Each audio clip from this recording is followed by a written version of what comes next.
আসসালামু আলাইকুম চাচা। ওয়ালাইকুম আসসালাম বাবা। এখানে কি সাহায্য করতেছেন নাকি? হ্যাঁ বাবা, কত কয় টাকা সাহায্য করলেন? আল্লাহ যেটুকু দেয় এদিকে কত কত হয়েছে?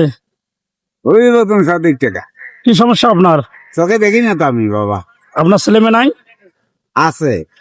এখানে কি সবসময় সাহায্য করেন? হ্যাঁ বাবা। 100 টাকা আছে। খাওয়া দাওয়া করছেন সকালবেলা? সকালে খাসি। সকালে খাইছেন?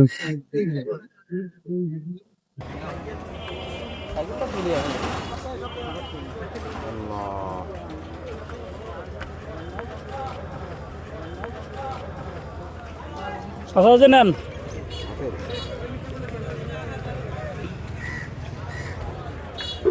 কটা দিছি দেন তো? কইতে পারবো না পা। বলতে পারবেন না? 50 টাকা দিছি। ঠিক আছে, আচ্ছা ভালো তাই না? বন্ধুরা দেখেন, এরকম অসহায় মানুষের পাশে ইনশাল্লাহ আমরা সবাই দাঁড়াবো। আমি চাইছিলাম যে এগুলো অসহায় মানুষের ভিডিও বানাবো না আর, কেননা আপনারা লাইক কমেন্ট শেয়ার করেন না, তো মনটা মানে না ভাই। তো সবাই লাইক কমেন্ট শেয়ার করবেন আর আমাদের পাশে থাকবেন এগুলো অসহায় মানুষের জন্য। ধন্যবাদ।